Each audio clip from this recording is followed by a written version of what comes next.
Hello, everyone, and welcome to Inside Italy 2026. I am your host, Andrew Martin, coming to you from the United States, but talking all things Olympics over the next 2.5 weeks. We have a lot of guests on this show, and on every show, we're going to be coming to you twice a day, Monday through Friday, through the end of February. So get excited for Olympics content, and how about a look right now about what it looks like in Milan? So that's, of course, where the Olympics are, in case you couldn't tell by our logo there, Italy 2026. So this is what it looks like in Milan right now. You don't see a lot of snow, but there is snow in Cortina, Italy. So check this out. A lot of the mountain events are taking place. It's actually not really near Milan at all. We're talking about, if you were to get in the car, it's like 5 hours, 5.5 hours, but it's all over Italy, right? It's the most geographically spread out games of all time to this point. And there are so many different venues, so many different clusters. We'll get into all of that later today and certainly over the course of the next few weeks. But wanted to show you what it looks like in both of those places, a very snowy Cortina right now. Let's take a look at some of the headlines as we get into today's show, which again is called Inside Italy 2026. Let the games begin. Action is underway today. We'll tell you about some of those events going on today in just a little bit. The opening ceremony is on Friday. Also, the flag bearers have been announced. We've got Aaron Jackson, Frank Del Duca. We'll talk about them in a little bit. What about Lindsey Vonn? That, to me, and probably not just me, but everybody associated with the Olympics, everyone who is looking forward to what's going to be taking place in these games, Lindsey Vonn crashed. And that was a huge storyline just a week or so ago. It would have been a huge storyline, well, no matter when it happened, but the fact that she was retired, right? She retired in 2019 due to injuries. She's 41 years old. She's a 5-time Winter Olympian, has a gold medal in the downhill in 2010. What's interesting with her is 12 of her 82 World Cup victories have come in Cortina. She came out yesterday, and she actually said that she plans to still compete here at these Winter Olympics. And so hopefully she can. She really has a titanium leg. She said, again, tons of injuries. Let's hear from Lindsey Vonn as to what her status is at the moment right now. Today I went skiing, and considering how my knee feels, it feels stable, I feel strong. My knee is not swollen, and with the help of a knee brace, I am confident that I can compete on Sunday. So this is not obviously what I had hoped for. I've been working really hard to come into these games in a much different position. I know what my chances were before the crash, and I know my chances aren't the same as it stands today, but I know there's still a chance. And as long as there's a chance, I will try. So that's from Lindsey Vonn yesterday. You can see maybe a little desperation on her face, but there's also some hope there. She's obviously very decorated and is an incredible athlete. I mean, she is really the face of Team USA at these Winter Games. It would really be a travesty if she wasn't able to compete. She does have to do a training run that is required before her actual run competing in a few days. And so if she's able to do that successfully, then maybe she could have surgery in a week, and who knows, maybe she has more hardware around her neck. Well, I'd like to now bring in one of our correspondents who is currently in very snowy Cortina, Italy, Matt Barnes, based at our station in Columbus, Ohio, but certainly has had the Olympic bug. He and I have covered a few Olympics together. Matt, great to talk with you. I could tell that you're freezing out there, or at least it looks that way. You were at the Lindsey Vonn press conference yesterday, the news conference. What can you tell us about the vibe, the atmosphere there, and really what we can expect from her this weekend?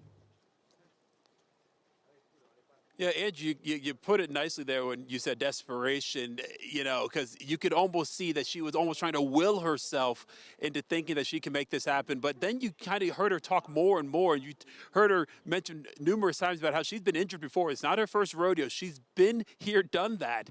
And so with that in mind, I think there is a certain amount of toughness, courage, and determination in her that makes her think that, yes, as long as the knee doesn't have pain, and she didn't have pain when she went skiing yesterday, she's willing to give this a go. Now, with the knee brace, she will be a little bit limited, obviously, so that, it makes you wonder just how much risk she'll be able to take on that knee and how much she'll really be able to go for it. But as long as she does that first downhill training run and she will finish that run, I think she's going to try on Sunday. So it's unfortunate, though, because as you said, she was in such a great position. She had done so well in the World Cup season. This comeback was truly going to be remarkable if she was able to come out with the medal. But now it is going to be tough with that knee brace and just not knowing if she fully trusts her knee to do what she needs to do to get a gold medal or any medal here in Cortina. And honestly, with this snow too, I don't know what that does as well. Does that make it more slippery, more dangerous for her? She said she's not going to worry about that one bit. She says she doesn't care if the weather is more difficult for her knee. All she cares about is having a good run and getting down that mountain as fast as she can.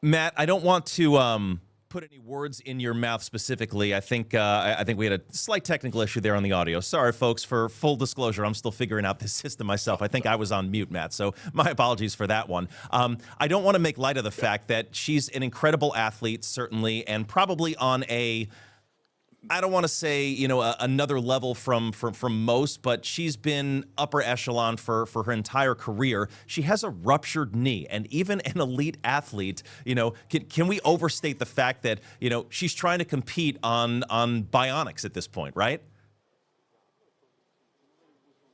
No, absolutely. No, and I think that's what none of us know because none of us are elite athletes like she is. But even Breezy Johnson, one of her U.S. alpine ski teammates, said, and there probably are other athletes who have done this without ACL and just don't say anything because everyone would then judge them with saying, oh, how dare you risk your body without an ACL and go down a hill 85 miles per hour. So none of the other teammates were willing to say how they really felt about Lindsey taking this chance, taking this risk, going on the downhill. And I think that's what we all should do, too. I mean, she knows her body more than anyone else. She knows it better. And if she feels like she can do it and, they said the doctors haven't even mentioned surgery yet. If it's up to her, she'd love to finish the rest of the World Cup season, which does continue after the Olympics. So with that in mind, yeah, I'm gonna take her word for it. She's been through this many times, whether it's through her knee or with a concussion or the multitude of injuries she's had in her life. If she feels fit enough, and granted, we know she's not fit, but if she feels fit enough to go down that hill and give it her best go, I think I just want to tip my cap to her and say good luck, and we'll see what can happen. Well, she won gold in the downhill in 2010 in Vancouver, and neither you nor I were at the Vancouver Games. But just imagine 16 years later, if she's able to do this. And correct me if I'm wrong, Matt. Again, you were at that press conference yesterday, but she's also supposed to compete in the team combined event and the Super G on February 12th as well, too. Right? Do we know if she's? Do we know what's going to happen beyond this weekend right now? Yeah, so right now she's very non-committal about the Super G and team combined. She's only committed to getting on that training run for the downhill. I mean, we're not even really sure she can do the downhill race yet. She wants to just get this training run done first. But so she is truly taking this day by day, as you anticipate anyone would who is going through this injury and has not done a downhill training run yet since the injury. So as of now, she wants to. She really, really wants to do the team combined and the Super G. But I think right now she's smart in just trying to focus in on what is next, which is that training run first. Well, we'll certainly see what happens, in a couple of days. I mean, again, hopefully she's able to ski down the hill with no pain, and even if there is pain, but it's manageable, then we obviously expect to see her this weekend. So, Matt, you're in a completely different area from where a lot of the events are taking place, right? The indoor events, mostly in Milan. This is such a spread out games. Have you gotten a sense of what it's like in Cortina versus in Milan, since you and our correspondent Justin Surensey, that's where you guys are camped out for the duration of these Olympics? What's it like up there? Yeah, so judging from what we're hearing in Milan with our crew there, and I know you'll talk to Bree there in a bit, it's completely different feel. I mean, one, we have snow. I mean, it feels and looks like the Winter Olympics, right? I mean, This is so picturesque here with the Dolomites here and the snow and just the winter resort feel. And remember, this is a town that has hosted it before, 1956. Milan hasn't. So there's some history here in Cortina, and I think they're very proud of that history. And because of that, they have truly embraced these games and the crowds and the fans, and everything about this feels like a Winter Olympics. Granted, it's only doing 5 sports with the sliding sports, bobsled, luge, skeleton, curling, and women's alpine skiing. But in 1956, they hosted it all. So, they understand it's a little bit different now. This town is small. You can't host all the Winter Games, but they really love the Olympics here. And so, yes, there is a true feel for it. I can't wait to see what the opening ceremony is here. I'm glad they're doing one here because this city deserves it. But we've seen the preps for it down Corso Italia, the main drag. It's going to be a really cool scene. And everyone here so far has really loved the way Cortina has embraced the athletes, the fans, and these games. Yeah, and we were just showing some file video there of Lindsey Vonn, who was obviously in Cortina, not necessarily in Milan. Of course, you and I both know, having covered several Olympics together, if she does go through, if she's on the podium, if she wins a medal, they'll bring her to Milan for managing victory, of course. Matt, you got a tour of the athletes' village there in Cortina, right? What can you tell us about what the accommodations are like there for the athletes? Well, as my colleague Justin said, it's a big trailer park is what it is, but this is the most beautiful winter Olympic trailer park you could ever have because it's just these modular units, and they're going to pick them up and move them to Italian campgrounds when the games are over. But each one of these units aren't very big. All right, we're talking 200 square feet. There's 2 beds in each room. There's 2 rooms connected to each other, and it's cool because you've been to Olympic villages before. You know that it's just Denmark and Slovenia and Slovakia and Czech Republic, and they go on, and it's all these athletes from all these different villages, all the different countries, I should say, living together like this. There are 15 blocks of rooms. You've got the recreational facilities. You've got the strength and conditioning. Team USA, of course, has a bigger one than some of the other ones. But Italy obviously has a big one as well in terms of their strength and conditioning and place for their athletes to go to get whatever treatments they need. The dining hall facility is great. We're in Italy, so the food is good. The athletes are loving that. Carb up with all the pasta. And then they have other prayer rooms and other rooms like that. But it's really cool because it's literally at the bottom of the hill in this kind of secluded area. So it's very quiet for these athletes, and it's just them. And they're not in these rooms long. I know they're small. But they're at training or competitions. But when they are there, they are truly in this winter wonderland of sorts at this Cortina Olympic Village. So I know the Milan one's a little bit more like a dormitory. This one feels like you are in this winter vacation of sorts, this winter campground, and it's really, really cool to see. Well, with the specific accommodations, you talk about this is a business trip, right? It's not a vacation for these athletes, so the rooms may be small, but you got a bed, you got a shower, and you got some privacy. That's pretty much all you need. Matt, you started to list off all those countries. I was going to say, why don't you list off all the nations that are going to be there? But behind you, if you take a look, there's a couple of flags right above your shoulder. I recognize one of them, I think. The other one, I don't. I don't want to put you on the spot, but do you happen to know which countries are staying right behind you? Yeah. So this is, again, when we're not in the village, we're just in Cortina now, we're not in the Olympic Village, but yes, obviously you see the Italian flag. That other flag, and trust me, Justin and I were confused too, because you see it everywhere. So that's the flag of Cortina, the city. And so you'll see the blue, white, and green a lot. In fact, you'll see it when you watch curling. The curling rings for the target, which is called the house in curling, it's not blue, white, and red like you might see at the U.S. trials, where you might have seen at the last Olympics. It's going to be blue, white, and green. Again, it's a nod to Cortina d'Ampezzo because that is their city flag. So, yeah, that's a lot of the colors of Milan and Cortina Olympics are the blue, white, and green. And I think that is more of a nod to the Cortina part of this because they were so instrumental in the games in 1956, hosting them, and now being such a big part of these games in 2026, providing, frankly, these beautiful views that you're going to see all over the coverage all Olympic long.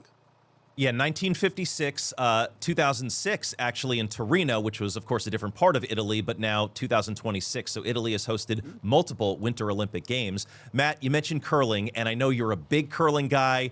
You've attempted curling in the past. I know you did stories on curling back home in Columbus. Are you looking forward to curling this year? And we don't have Team Schuster, unfortunately, there for Team USA.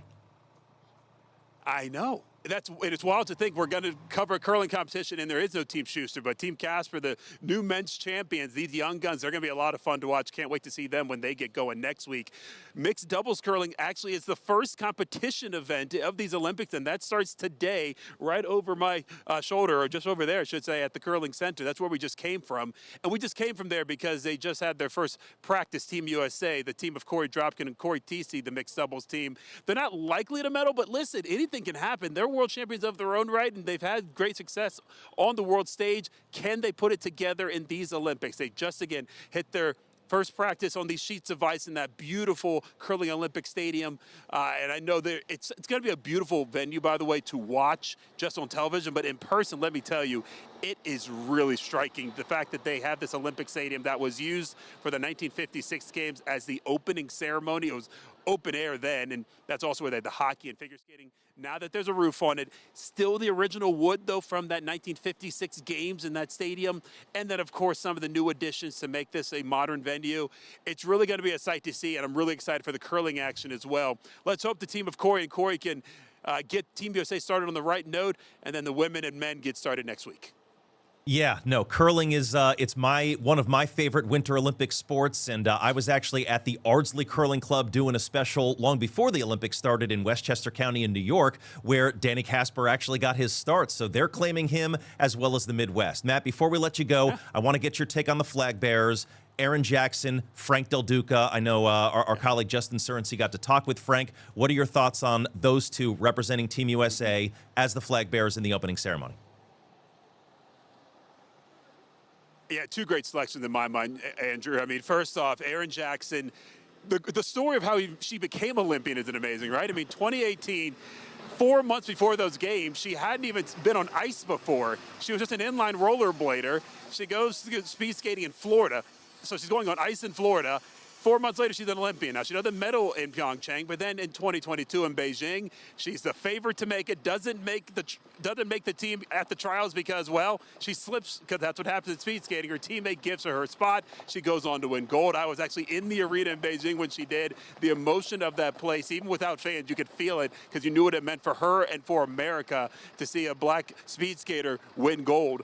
And then in 2026, here she is. She's one of the faces of these games. For her to be the flag bearer is a great deal. And then Frank Del Duca is a great story in his own right because he's a two-time Olympian, bobsled pilot, Army sergeant, so he's representing our country in two ways, in the armed forces and now as an athlete as well. And then by the name Del Duca, you can surmise he has Italian heritage, so how special it is for him to be able to carry the flag for the United States in the country that has all of his family heritage as well and his family ancestry. So two great selections by the athletes. And again, it means a lot because the athletes select these flag bearers for their countries, and that makes it even better. Yeah, it's almost like being chosen for an all-star game where your peers choose you, right? So it's a really cool thing. We've got 232 athletes there for Team USA. These two get to walk out as the flag bearers in the opening ceremony. And we should point out, too, I'll say thank you for your service to Frank. He's based in Lake Placid, New York when he's back home. Matt Barnes, great to talk with you.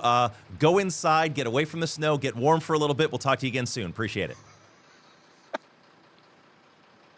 You got it, Andrew. And as you can see, they're trying to clear this snow as much as they can, but they got a lot of work to do. It's going to be snowing all night. Well, you've got the snow for the Olympics and then the Paralympics coming up right afterwards. So you've got a great assignment, but I've been in those trenches with you. I know how cold it can get. So kudos to you for the job that you and Justin have already done so far. We'll talk to you again soon. Thanks, Matt.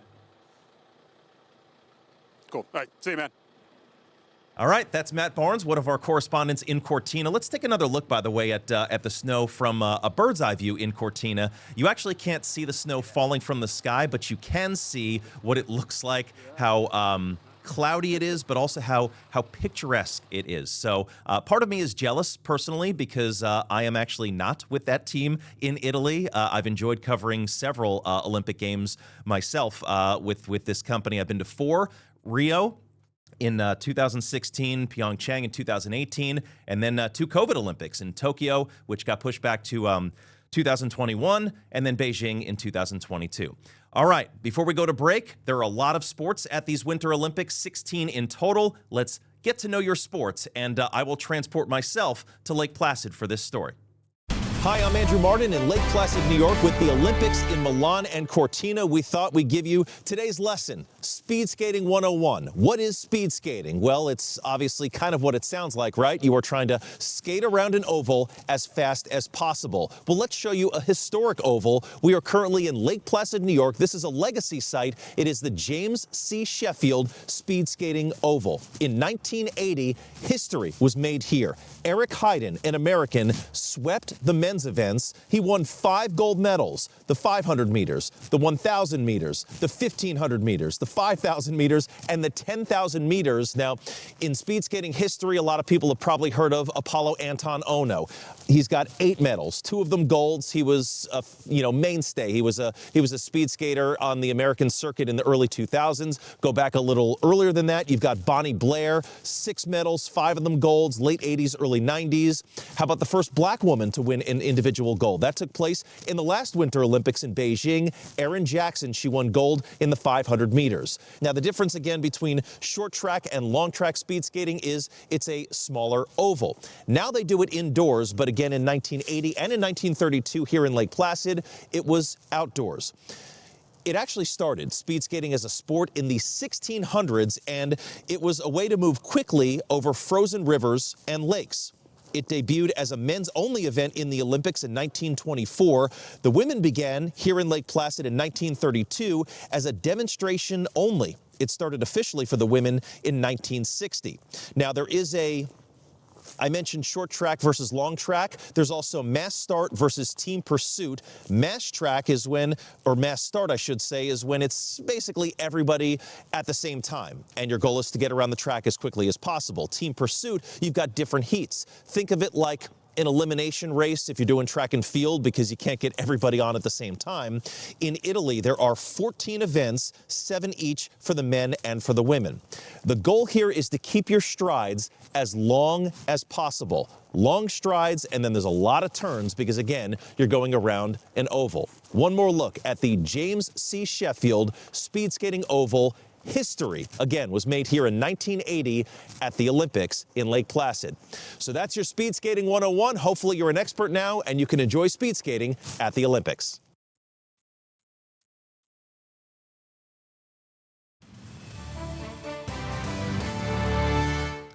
Hello, everyone, and welcome back to Inside Italy 2026. I'm your host, Andrew Martin, and I feel for the team that's out there in Italy because it is very cold. Even though Matt said he's not cold, he's a trooper. He's, he's wearing a hat and gloves. He's got the beanie on, and obviously it was snowing where he was.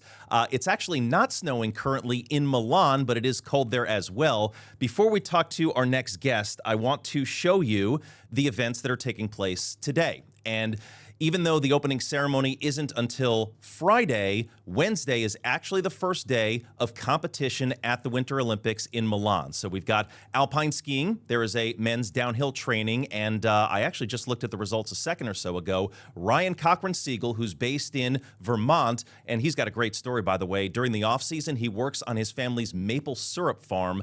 He had a really good training run, so we'll keep our eyes on him.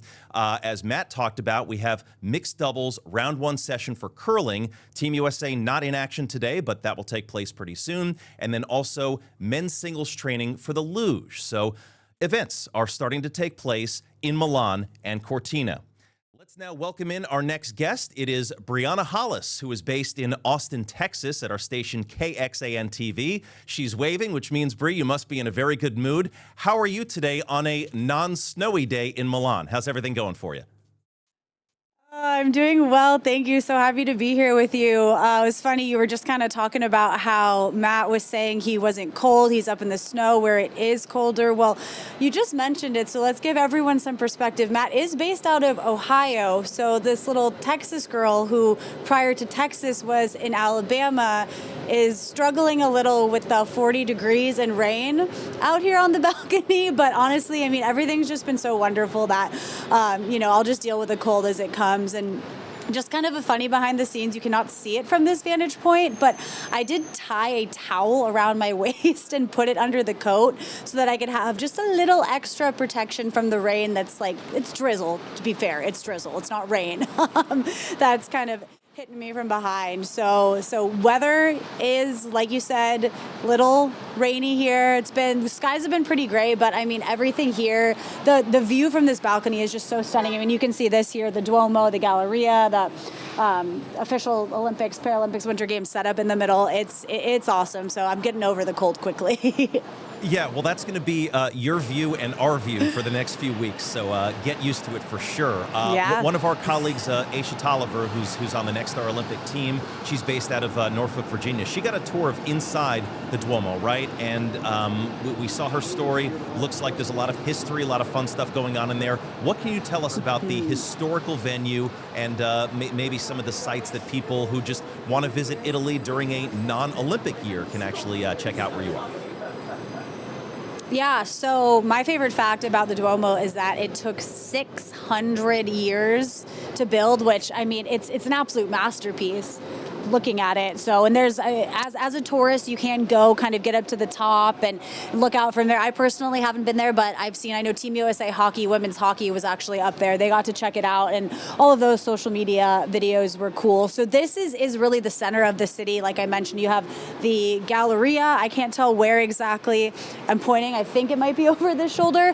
So that is that arch over there. You walk in, there's a bunch of stores, there are a bunch of cafes, and even though it's inside, all of the restaurants still kind of have this little patio area that's really pretty. We went and had lunch on a rooftop, like maybe 6-story over there, that had a beautiful view of the square and the Duomo, and all of the streets just kind of extending out from here are also beautiful. And something from the vantage point I have right now too is these new lights just went up the other night, where there's some of the official like Milan Cortina 2026 logo, and then all of these lights that seem like kind of cursive-y outlines of all the sports. So right now, I mean, you can definitely tell the Olympics are here with all of this, and it's really cool just to see on this stunning architecture backdrop too.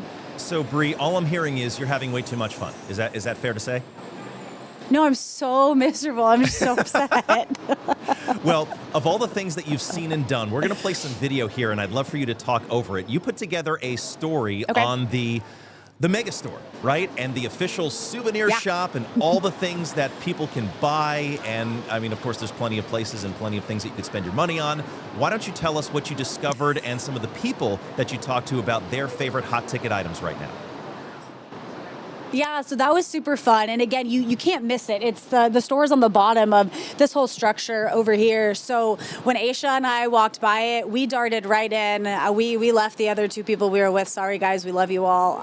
But ran in, and we were just in awe. I mean, of course, this was also, the first morning we were here, so we were just so amped on everything. Everything in there is the official Milano Cortina 2026 branded stuff. There's everything. There's hats, jackets, all of the standard stuff that you would expect to see like at a swag store, a gear store for your favorite professional sports team back in the States. But then, just elevated a little bit more, right? So there's all of that, all of those kind of novelty items. And then I know this isn't directly what you asked me, but they have a ton of the like stuffed animals of the mascots, mugs with the mascots on them, Tina and Milo. And I thought they were ferrets, but they're actually called stoats, which is a similar animal, but it's part of the weasel family, and they're just adorable. Angelique actually sent me a video of one, in the wild, and they're just everywhere. I don't know if you can see, no, it doesn't look like you can see one of the pictures of them from this vantage point here, but there's these stoats, these two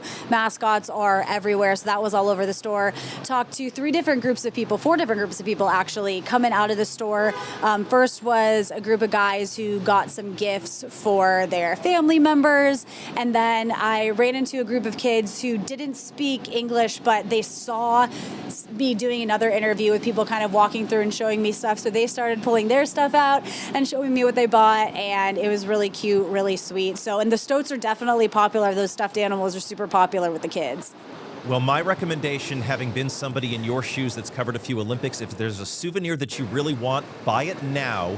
Do not wait, because they might not stock up again at the end of the games. I also understand, too, that you ran into a random family from Wisconsin, right, that wasn't there for the Olympics, yes, but just happened to stay, and they might try to change their plans? Yeah, that was really cool. So I heard them talking as they walked out. I had kind of walked away and I was going to try to go to another area. And I heard them speak English. So I turned around, asked them where they were from. They were from La Crosse, Wisconsin. And my first TV market was actually in Wausau, Wisconsin, which is about an hour and a half away from where that was. So we just started talking about Wisconsin and stuff, and my long O kind of came out a little bit during that conversation. And I had asked them, they didn't walk out with anything, but I had asked them if they wanted to do an interview about being here for the Olympics. And the first thing they said was, "Oh, you don't want to talk to us. We're not here for the Olympics." I was like, "Oh, what are you here for?" And they said, "Well, we planned a ski trip, and we were over in Switzerland, and then we came down here, ending our last few days here in Milan before we fly back to the States. And we didn't realize until about a month ago that we were going to be overlapping with the beginning of the games." And the woman there, her name was Jody Lyon. She was so sweet. Jody and Craig, her husband, they were awesome. And she had said that she does love the Olympics and she loves following all of the sports. But sometimes, and I totally understand this, the Winter Olympics can sneak up on people sometimes. I mean, both the Olympics can, because they don't happen all the time and they are novel and they are so special. So she was kind of like, "Oh man, I really wish that I would have realized this at least a little bit earlier, because they had tried to extend their trip a little bit so they could at least be here for the beginning of the official competitions. But at that point, of course, as you can imagine, everything was booked up. But they were excited that they got to at least be here to see a little bit of all this action."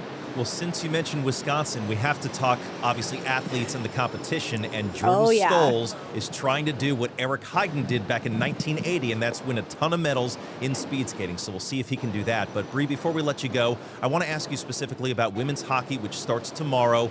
Hillary Knight is in her 5th Olympic game. She's already said it's going to be her last one. You talked to her. You put together a feature story before the games actually started. Any insight that you can glean as to how Team USA is going to do on the women's side, and also what this last swan song means for Hillary Knight? Yeah, and Hillary actually went to the University of Wisconsin, so all of this Wisconsin talk actually just flows right into this perfectly, right? I've gotten to spend a good amount of time with Hillary, as well as her teammates, who have nothing but absolutely phenomenal things to say about her. When she takes the ice, that'll mean she's officially competing in her 5th Olympic Games. She did make the announcement that this would be her 5th and final. She has 1 Olympic gold medal to her name, and she wants another one, Andrew. She wants to finish this off with another gold medal. And the team is, Canada and the U.S. have gone back and forth. They go back and forth in the Olympics. They go back and forth in the World Cup games, World Championships, all of that. And this year, the U.S. defeated Canada not only in the World Championships, but also almost pretty much swept them in their rivalry series. So heading in, it's really looking like Team USA is on the top. And I've become a personal fan of Hillary's now. I'm pulling for her on this 100%. And her legacy in the sport is something that extends so much further beyond just what she brings to the table as a team captain and a record holder. She actually played an integral role in creating the Professional Women's Hockey League, or PWHL, which has become the first real sustainable professional league in the States for women. And her teammates were really speaking to a couple things when it comes to that. One, how this has really helped the overall talent of the team improve and will really help continue that moving forward, but also just the inspiration that it provides to young girls who get to watch women play when they all grew up watching men play hockey. Obviously, no disrespect to our men's hockey team, but it's something really cool. And I know I interviewed one of her coaches who talked about that, and how the video coach at Team USA is also one of the assistant coaches at Northeastern University in Boston, big hockey school, and my alma mater, I might add. And she was talking about how it's so cool for her to see, Hillary's impact on 2 separate levels. One, the impact she has on her Team USA teammates, but also how that coach is now seeing all of these players in the college game look forward to playing in the PWHL, and just another option there. So because of all this and more, if there's not another reason, we need to absolutely love this girl and be fans of her as one of the biggest names on Team USA. Just seeing her get that gold medal at the end of this would be incredible. Great stuff, Brianna Hollis, and I know your ties to the Northeast. I know you're a big Patriots fan. Maybe we'll get into that later on in the week as we get closer to Super Bowl 60 this weekend. Yes. Bree, thanks so much for the time. Great stuff. Keep up the good work. We'll talk to you again soon. Ciao.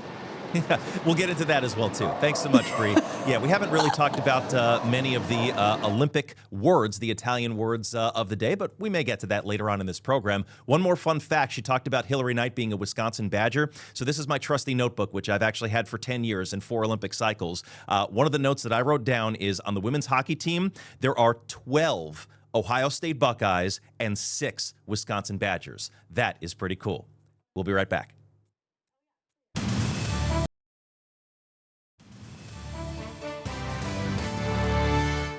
Welcome back to Inside Italy 2026. I am your host, Andrew Martin. We've had some great conversations already on this show. We've talked with Matt Barnes, who is in snowy Cortina. We've talked with Brianna Hollis, who is in a cold but not snowy Milan. Kind of shows you the geographic layout of Italy and how those two venues, I mean, there's a lot of clusters at these Olympics. They are so far apart from each other. It's like 5.5 hours from one site to the other that you can obviously have different weather. But when you're hosting a Winter Olympics, the mountains are a factor. They definitely come into play, so you got to have sites that have those types of venues ready to go. Well, in Milan specifically is where the indoor sports are going to be taking place, including figure skating, and everybody wants to hear from the quad god. His name is Ilya Malinin. He is the favorite to win gold on the men's side for Team USA. Here's what he had to say about a unique situation that he's recently experienced. For me specifically, it's not always a fun time because it brings a lot of issues and problems where you have to know where it aligns on the blade or how the boots move themselves and if it's comfortable for you or if you just need to get used to it. So there's a lot of different characteristics and aspects that go into this, but overall it just shows a lot of the mental strength that we have to go through this process in order to be the best skaters that we can ever be. And for me specifically now, I feel good. They started cooperating with me a few days ago, so I'm really looking forward to seeing how they'll do under pressure. So that is Ilya Malinin, known as the Quad God or the Chaos Kid. He's done quadruple axel in competition. He is the favorite, as I said, to win gold, and obviously represent Team USA in figure skating, and a man who knows a lot about him and a ton of Olympic sports in general. I'd like to welcome in Ryan Burrow from WGN Radio in Chicago, part of the Nexstar family, and somebody that we plan to talk to pretty much every single day on this digital live stream because Ryan is as knowledgeable as they come when it comes to interviewing Olympic athletes. He has his own podcast, The Quest for Gold, which, Ryan, I don't recall. When did you actually start that podcast? You've been doing it for years. Yeah, several cycles at this point. I couldn't tell you when, but I believe that this kind of formed out of Chicago actually losing the Olympic bid for the 2016 games to Rio. Obviously, that was the Olympics or the Olympic bid process where Barack Obama went to Europe. Oprah Winfrey tried to drum up as much support for Chicago as possible, only to see it being the first city out of that bidding. So that was a heartbreaker here in Chicago, but even previous beyond that, I was very much into the Olympics, attended the 1996 Summer Games in Atlanta, and I really enjoy covering sports, especially the ones that maybe we don't see on a daily basis, Andrew. Which brings us to the Olympics, because it's every 2 years, obviously, but every 4 years per, I guess, seasonal cycle, if I have that correct. And what I always like about the Winter Olympics, you probably heard my conversation with Matt Barnes earlier, is a sport like curling, for example, becomes popular every 4 years. And we saw it in 2018 in Pyeongchang, where Team Schuster won gold. And, those guys are all rock stars, right? You got the group from the Midwest that's walking around with their 15 minutes of fame. Well, I have a feeling, and I'm sure you do too, since we just heard from Ilya Malinin, that his fame is going to last a lot longer than 15 minutes. He's not a household name just yet, but what in your mind is the percentage that he actually does win gold? I mean, being an Olympian is impressive enough, but to really have that hardware around his neck, what do you think? This is incredible, because if you look at the odds right now, some of the odds that have come out from AI generated statistics right now, Ilya Malinin has an opportunity to win gold. 92%. 92% chance of winning gold, according to some of the statistics. In Las Vegas, he's at 99%. You just don't see that. You don't see that with any athlete. Of course, anything could happen. Boots could break. There could be a slip. There could be a fall. But it just shows you that not only the statistics generated by computers, but also the sports books in Vegas think he's a sure thing. He's a lock is what they call it. And you don't see that among any other athletes. I ran a whole bunch of numbers for some of these other athletes. Nobody else is anywhere near where he is as far as percentage of winning opportunity, at least. You know, Ryan, it's both a blessing and a curse that you could literally bet on anything these days, right? And I know there's people that are betting on the outcomes of Olympic events. Let's shy away from specifically putting money on things, especially if we've got audience members out here who are watching who are under the age of 21. But I'm with you. I mean, the odds are in his favor, of course, that, everything he's done, U.S. championships on the world circuit, et cetera. It's kind of weird, though, that nobody's really talking about Nathan Chen right now. And he's somebody that you and I, actually offline have talked about in years past, because he won gold for Team USA 4 years ago, and then he decided to go to medical school, and he actually stuck with that, with that mindset. Perhaps maybe he comes back to the sport one day if we all see Lindsey Vonn taking 5 years off and coming back. But are you a bit surprised that Nathan Chen is no longer competing at the Olympics? A little bit surprised because, you're defending champion. You would think that you'd want to continue that. However, what we've learned with a lot of these athletes, the ones I've spoken to, the ones I'm sure you've spoken to, is these are a lot of late teens, 20s, 30-year-olds. They're ready to move on with their life. Sport takes a big chunk of their day, of their time, of their energy, of their mental capacity. And at some point, you come home with the hardware and you realize, all my friends got married. All my friends graduated college. All my friends have jobs. And you have to make that decision. Is it time for me to transition away from sport? He has made that decision. But as we learned from Lindsey Vonn, some other athletes as well, even at the professional level, sometimes you do get that calling. Maybe right now he's seeing all of this activity and starting to get the itch and saying, well, maybe I want to compete in the coming years. Maybe 2030, I'll be back. You just don't know. I do want to mention too, Andrew, we had talked about some of the athletes who maybe are not there. This is a tough time for some of those athletes who didn't qualify. They're seeing all of their friends now posting stuff to Instagram, posting stuff to Facebook, the social media of all the great swag they got from Team USA, of all of the, events they plan to see and all of the friends they're making. And it's hard for some of those people who just didn't quite make the mark. Now, for some of them, it's going to give them more drive for the next cycle. For others, it's kind of the end of the road. So you got to feel for them, especially in these coming days as they try to grapple with dealing with not making these games, but also, having joy and sitting back and enjoying the competitions that are in store. Yes, some of those names being Jamie Anderson and David Wise, who have both won gold medals in the past. I actually spent some time with David Wise in his hometown of Reno, Nevada, before these Olympics started, and he said, I've been doing this my entire life, but really the media attention comes every 4 years during the cycle, and a lot of these athletes rely on the sponsorships. I mean, this is their full-time job, so you do feel for athletes that aren't a part of the team, but then, of course, you realize how cutthroat it is and how competitive it is. It's like getting into a Hall of Fame. There are only 232 athletes to make Team USA. Think about how many millions of people we have in our country, and I'm sure I can speak for you when I say, Ryan, all the athletes that I've talked to who have made this team, they recognize what an honor it is, right? I'm sure you have similar stories. Absolutely. Absolutely. And they're going to take advantage of it. And there's no reason that they shouldn't be posting the pins they get and the friends they meet. This is all part of the experience. But just for the first couple of days, know that there are people who are not there joining you. Katie Eulander's another story that maybe we can get into at some point, too, about her inability to qualify based on some moves that Team Canada made. But, she could have potentially been at another Olympic Games and is not with them. Yeah, no, let's not get into that today, but we certainly can get into that on Sure. later editions of this streaming show. I do want to get your take on Lindsey Vonn, because that's been the big, talking point, certainly for the last week, but even yesterday when she came out and said, yeah, I actually ruptured my ACL. She's going to be competing already on bionics, and now she's going to have an injured knee. I don't want to say she was the favorite, but there definitely was a high percentage that she was going to do well in the downhill, especially with all the podiums that she got during the World Cup circuit. What do you think about Lindsey Vonn's chances now that she is going to compete, or at least is going to try to, on an injured knee?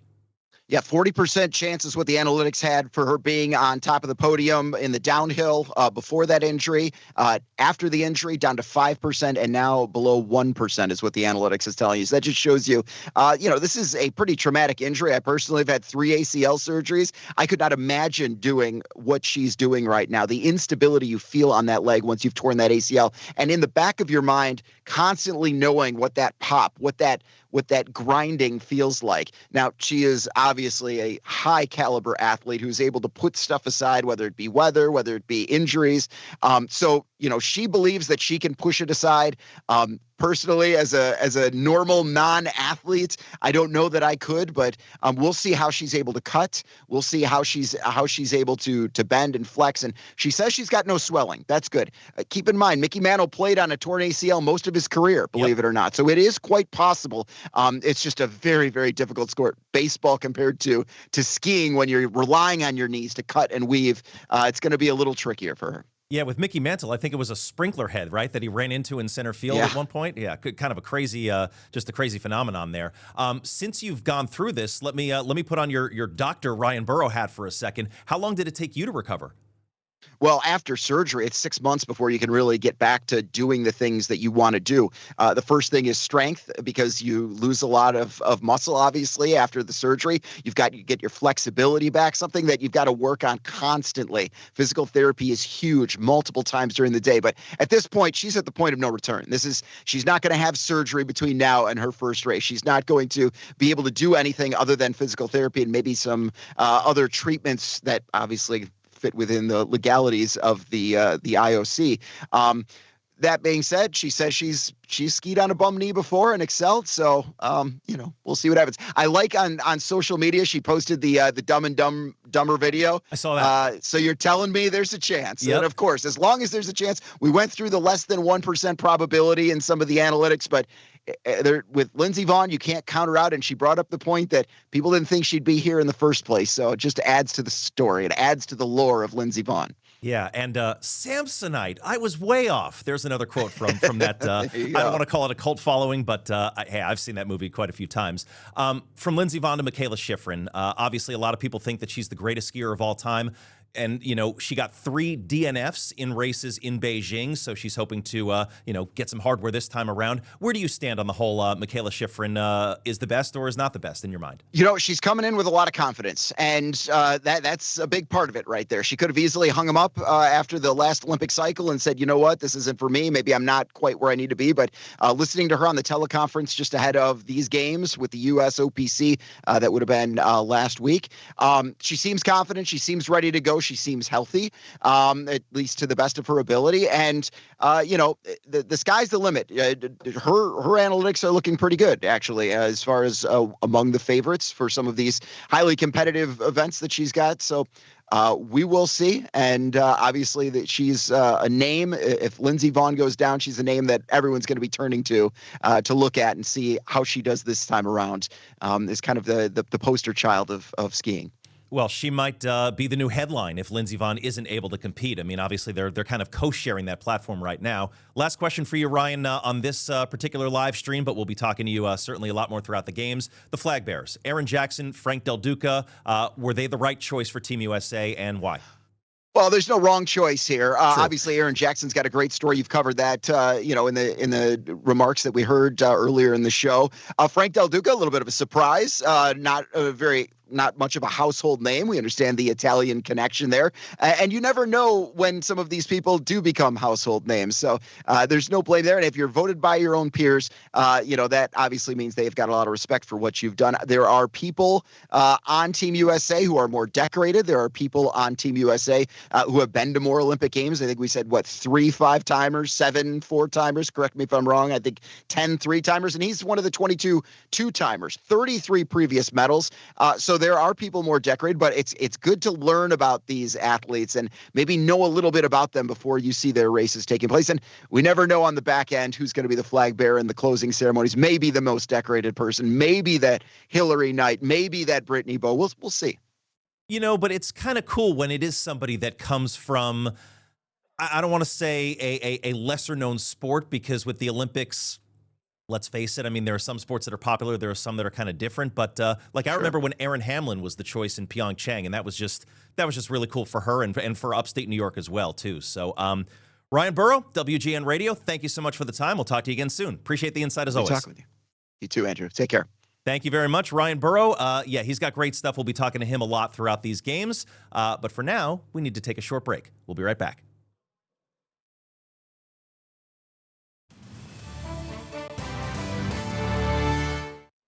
Welcome back, I guess, for the final time on this edition of Inside Italy 2026. I'm your host, Andrew Martin. Opening ceremony on Friday. Let's get to know a little bit about the stadium where the opening ceremony will take place. Here's reporter Angelique Martinez. Welcome to San Siro Stadium, also known as the Temple of Football. This is going to be host of the Milano Cortina opening ceremony this Friday. The stadium is turning 100 years old this year and getting ready for its biggest event yet. Preparations are underway as we're just days away from the opening ceremony. The San Siro Stadium is home to AC Milan and Inter Milan. It's also been home to many iconic events, from hosting the 1934 World Cup semifinal to the opening ceremony in 2026. This is the largest stadium in Italy, holding 76,000 spectators. Besides all the action that's happened here on the pitch, San Siro has hosted some of the biggest artists in the world, from Bob Marley in 1980 to Taylor Swift's Eras Tour in 2024. The opening ceremony will likely be San Siro's last hurrah, as it's set to be demolished and a new stadium will be built. Since the stadium is in its centennial year, it needs quite a few upgrades, but it will go out with its biggest event to date, the opening ceremony. Friday's opening ceremony will also feature performances by Andrea Bocelli and Mariah Carey. In Milan, I'm Angelique Martinez.